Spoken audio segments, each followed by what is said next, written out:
একজন মেয়ে যদি চায় যে আমি আমার স্বামীর মন জয় করে চলবো, আমি আমার স্বামীর মাধ্যমে জান্নাতকে গেইন করব, জান্নাত পাবো, আল্লাহ তাআলাকে পাবো, তার মাঝে 10টা গুণ রাখার দরকার। যুবক ভাইরা আছে না নাই? হাদিসে আসছে স্ত্রী হচ্ছে স্বামীর জীবনের সবচেয়ে শ্রেষ্ঠ নিয়ামত আল্লাহ তাআলার পক্ষ থেকে। যার স্ত্রী আছে নেককার দিনদার, তাকে আল্লাহ তাআলা পৃথিবীতে সবচেয়ে শ্রেষ্ঠ নিয়ামত দান করেছে। সুবহানাল্লাহ পড়েন। যার কাছে দিনদার নেককার মানসিক প্রশান্তির মতো একজন নারী নেই, স্ত্রী নেই, টাকা আছে, পয়সা আছে, গাড়ি আছে, সম্পত্তি আছে, তার মাথায় রাখতে হবে আমার জীবনের সবচাইতে দামি জিনিস আমি এখনো গেইন করতে পারি নাই। ঠিক কিনা বলেন? স্ত্রী হচ্ছে আমাদের জীবনের সবচাইতে বড় এবং দামি একটা নিয়ামত।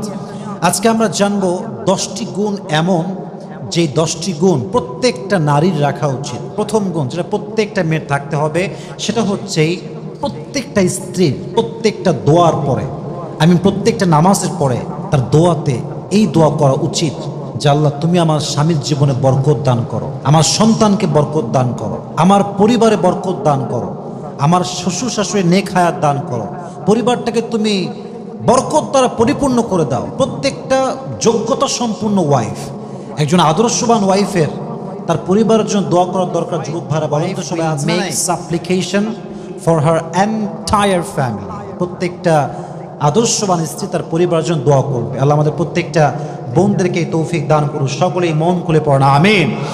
হাদিসে আসছে আর দোয়া উমুখুল ইবাদা, দোয়া হচ্ছে সমস্ত ইবাদতের মূল। এজন্য প্রত্যেকটা কাজে কর্মে স্বামীর জন্য দোয়া করার দরকার। যুবক ভাইরা বলেন তো সবাই, আছে না নাই? আছে। নাম্বার 2, এটা খুবই গুরুত্বপূর্ণ বিষয়। যুবক ভাইরা মনোযোগ দিয়ে শুনবেন, প্রত্যেক মেয়ের মাঝে এই গুণটা রাখা জরুরি। সেটা হচ্ছে স্বামীর প্রতি আনুগত্যশীলতা প্রকাশ করা। স্বামী বলছে যান পানি খাবো, অ্যাট দ্য সেম টাইম নিয়ে আসতে হবে। কথাগুলো আমি ফিল করে বলছি, বুঝে বলছি। আপনি বসে আছেন, আপনার ওয়াইফ বলে আমি তোমার সাথে কথা বলবো, 1 মিনিট কথা আছে, আপনার ওয়াইফ রিলস দেখতেছে। এটা কোনো ভদ্র মেয়ের কাজ না। একজন যোগ্যতা সম্পূর্ণ মেয়ের কাজ হচ্ছে আমার স্বামী বলেছে কথা বলবে, এখন সব বাদ, Facebook of, mobile phone off, এখন স্বামী যা বলবে চুপচাপ মাথা নত করে আয়েশার মতো আমি শুনবো। ঠিক কিনা বলে? এটা কিন্তু খুব জরুরি যুবক ভাইয়ারা। স্বামীর প্রতি যদি কোনো মেয়ে আনুগত্যশীল না হয়, বুঝবেন কথাটা, আমি আবারও রিপিট করছি, আই রিপিট এগেইন, আমি আবারও বলছি, স্বামীর প্রতি কোনো মেয়ে যদি আনুগত্যশীল না হয়, চাই সে যত বড় পরিবারের মেয়ে হোক, যত সুন্দরী মেয়ে হোক, যতটা কোয়ালিফাইড হোক, যতটা স্মার্ট হোক, ডাজন্ট ম্যাটার। পুরুষ যে নারীকে আনুগত্যশীল পায় না, 1 মাস 2 মাস 3 মাস 4 মাস সহ্য করে, একদিন না একদিন সেই পুরুষ সে নারীর হাতটা ছেড়ে দেয়। যুবক ভাইরা ঠিক কিনা বলেন? সো মেয়েদেরকে অবশ্যই আনুগত্য প্রবণ হতে হবে। আর আনুগত্য প্রবণ হতে গিয়ে এটা ভাবা যাবে না আমি কি আমার স্বামীর গোলাম নাকি, আমি কি আমার স্বামীর কেনা গোলাম নাকি, যা বলবে তাই শুনবো। না না না না, ইটস নট লাইক দ্যাট। স্বামীর আনুগত্য প্রবণ হওয়াটাই হচ্ছে ইসলামের আসল শিক্ষা। সুবহানাল্লাহ পড়বেন না আপনারা? 3 নাম্বার, প্রত্যেকটা স্ত্রীর উচিত নিজের কাজের মাধ্যমে স্বামীকে খুশি রাখা। Any kind of way she can apply, যে কোনো ওয়েতে সে এটা অ্যাপ্লাই করতে পারে যেটা তার স্বামীকে খুশি রাখবে। যে কোনো কাজ, রান্নার মাধ্যমে হোক, একটা সুন্দর কাজের মাধ্যমে হোক, কথার মাধ্যমে হোক, যেটা দিয়ে হোক, তার স্বামীকে খুশি রাখার ট্রাই অলওয়েজ করতে হবে। আল্লাহ প্রত্যেকটা মেয়েকে বোঝার তৌফিক দান করুক। সকলে মন খুলে পড়া আমিন। 4 নাম্বার, প্রত্যেকটা মেয়ের উচিত, প্রত্যেকটা স্ত্রীর উচিত এমন কোনো টপিক, এমন কোনো বিষয় স্বামীর সামনে উল্লেখ না করা যে টপিকে কথা আসলেই ঝগড়া শুরু হয়ে যাবে। কথা বোঝেন নাই? কিছু ম্যাচ দেখবেন খালি খোঁচায়, মানে খালি গিয়ার দেয় আর কি, ঝগড়া লাগানোর জন্য। স্বামী বেচারা বলতে চাচ্ছে না এই বিষয়, তাও বউ কিলায় গুতায়, কথা বলে না, তুই না বলে যাবি কোথায়। তো এটা কি হয়, ঝগড়াটা বাড়তে বাড়তে একটা পর্যায়ে গিয়ে ডিভোর্সের পর্যায়ে গড়িয়ে যায়। ঠিক কিনা বলেন? এই জন্য প্রত্যেকটা মেয়ের উচিত ঝগড়ার টপিকটাকে অলওয়েজ অ্যাভয়েড করা। চোখের সামনে কিছু আসলে ঠাস করে রিয়্যাক্ট না করা, ওভার রিয়্যাক্ট না করা। আল্লাহ প্রত্যেকটা মেয়েকে ঝগড়া কিংবা বিবাদ থেকে হেফাজত করুক। সকলেই মন খুলে পড়া আমিন। 5 নাম্বার, আপনার স্বামী যদি কোনো ভালো কাজ করে আপনার জন্য, আপনার ভাইয়ের জন্য, আপনার বাবার জন্য, আপনার মায়ের জন্য, you have to appreciate him, please appreciate him. তাকে আপনি অ্যাপ্রিসিয়েট করেন যে জান তুমি এটা করছো, খুব ভালো লাগছে। আমার মা আসছে, তুমি রিসিভ করে নিয়ে আসছো, খুব ভালো লাগছে। আমার মাকে তুমি ড্রপ করে আসলে খুব ভালো লাগছে। অ্যাপ্রিসিয়েট করতে হবে। অ্যাপ্রিসিয়েট করলে কি হবে? স্বামী আরও ভালো কাজ করতে উদ্বুদ্ধ হবে, ঠিক কিনা বলেন? 6 নাম্বার, স্বামীর সঙ্গে মাঝে মাঝে আড্ডা দেওয়া। এটা খুব সুন্দর একটা গুণ একজন স্ত্রী। কেমনে আড্ডা দিবেন? কিছু ওয়ে বলতে পারি। বাসার ছাদে যেতে পারেন আড্ডা দেওয়ার জন্য। নর্মালি এমনি কথাবার্তা বললেন, দৃশ্য দেখলেন, বলছেন মাশাআল্লাহ এখানে কত সুন্দর গাছ দেখো, এখানে কত সুন্দর বাড়ি, ওই বাড়িটা খুবই সুন্দর দেখো, নর্মালি আড্ডা। অথবা আপনি আপনার সামনে জন্য কফি বানাইতে পারেন, চা বানাইতে পারেন, সে চা খাচ্ছে, আপনি চা খাচ্ছেন, গল্প করলেন, আড্ডা দেন। আড্ডা দিলে কি হবে? প্রত্যেকটা শব্দ আপনার স্বামীর জন্য আপনি বলবেন, প্রত্যেকটা শব্দে আল্লাহ আপনার জন্য নেকি লিখে দিবেন। সুবহানাল্লাহ পড়েন সবাই। স্বামী হচ্ছে আপনার জীবনে এত বড় নিয়ামত। স্বামীর চোখে চোখ রাখলেও সব, কথায় কথা বললেও সব, হাতে হাত মিলাইলেও সব। সুবহানাল্লাহ পড়ো সবাই। আল্লাহ প্রত্যেকটা মেয়েকে স্বামীর সঙ্গে আড্ডা দেওয়ার তৌফিক দান করুন, সকলে পড়া আমিন। এবার আসুন 7 নাম্বার, এটা অনেক মেয়েই বোঝে না। স্বামীর সামনে নিজেকে সাজিয়ে গুজিয়ে উপস্থাপন করো।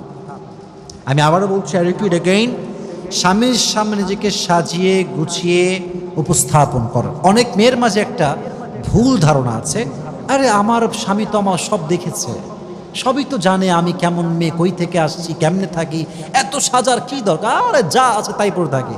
এটা ঠিক না। প্রত্যেকটা পুরুষ তার শখের নারীকে সাজা গোজা সুন্দর পরিপাটি দেখতে চায়। একজন স্ত্রীর উচিত নিজেকে শাড়ি পরে, 3 পিস পরে, হালকা মেকআপ করে, লিপস্টিক ইউজ করে, যেভাবে পারা যায়, যতভাবে পারা যায় নিজেকে সুশোভিত করে, নিজেকে সাজিয়ে গুজিয়ে সুন্দরভাবে পরিপাটি করে উপস্থাপন করা। স্ত্রীর চোখের দিকে যখন স্বামী তাকাবে, তার চেহারা দেখে যখন স্বামী খুশি হবে, এতেও সেই মেয়ে সওয়াব পাবে। সুবহানাল্লাহ পড়বেন না তো সবাই? এটা অত্যন্ত জরুরি। দেখবেন যে অনেক মেয়ে বিয়ের পরে একদম বেলাজা হয়ে যায়। বেলাজা বুঝেন? কাপড় একদিকে, ওড়না একদিকে, বুকের কাপড়। Please don't mind, don't take it negatively. আমি জাস্ট বলতেছি বোঝাবার স্বার্থে মেয়েদেরকে, এটা আপনি করবেন। এতে করে কি হয়? দিন দিন আপনার স্বামীর আপনার প্রতি রুচি নষ্ট হয়। আর একটা পর্যায়ে গিয়ে যখন দেখে যে আমার বউ না আছে সৌন্দর্য, না আছে পরিপাটি, না আছে সুন্দর কোনো শাড়ি পরার গুণ, কিচ্ছু নাই, এতে করে কি হয়? একটা সার্টেন পিরিয়ড পরে সেই যুবক আর এক নারীর মাঝে সুখ খুঁজতে চায়, ঠিক কিনা বলেন? স্বামীর সামনে নিজেকে সাজিয়ে গুজিয়ে উপস্থাপন করেন আমার প্রিয় বোনেরা। আল্লাহ প্রত্যেকটা মেয়েকে কথাটা বোঝার তৌফিক দান করুন, সকলে পড়া আমিন। 8 নাম্বার, একজন আদর্শবান স্ত্রী কি করবে? জান্নাতি মহিয়সী নারীদের জীবনী পড়বে এবং তাদের জীবনের প্রত্যেকটা গুণ নিজের জীবন ধারণ করবে। আপনি ভাবেন তো, একজন মেয়ে যদি খাদিজার জীবনী পড়ে রাদিয়াল্লাহু তাআলা আনহা, তার জীবনের প্রত্যেকটা গুণ নিজের জীবনে ধারণ করে, এই যুগে তার মতো আদর্শবান স্ত্রী ওয়াইফ আর কেউ কি হতে পারে? আদর্শবান নারীদের গুণ হচ্ছে তারা জান্নাতের নারীদের বৈশিষ্ট্য পড়ে। তাদের গুণ কি ছিল? আয়েশার গুণ কত সুন্দর ছিল, ফাতেমা রাদিয়াল্লাহু তাআলা আনহার গুণ কেমন ছিল, খাদিজা রাদিয়াল্লাহু তাআলা আনহার গুণ কেমন ছিল। 9 নাম্বার, স্বামী যখন কাজ শেষ করে বাসায় আসবে, স্বামীর যত্ন নেন। যত্ন কেমনে নেবেন? স্বামী আসছে, ঘেমে আছে, ঘামটা টিস্যু দিয়ে মুছে দেন। স্বামী বাইরে থেকে কাজ করে আসছে, কাপড়টাকে খুলে জায়গা মতো রেখে দেন, আর একটা কাপড় এনে দেন। স্বামী যদি গোসল করতে যায়, এসে আপনি গামছাটা আগায় দেন, শ্যাম্পুটা আগায় দেন, সাবানটা আগায় দেন, যেভাবে হোক পানি দেন, একটু কফি দেন, চা দেন। স্বামী বাসায় আসলে যত্ন করবেন। এতে করে কি হবে? স্বামী বারবার বাসায় আসতে চাইবে, বারবার চাইবে।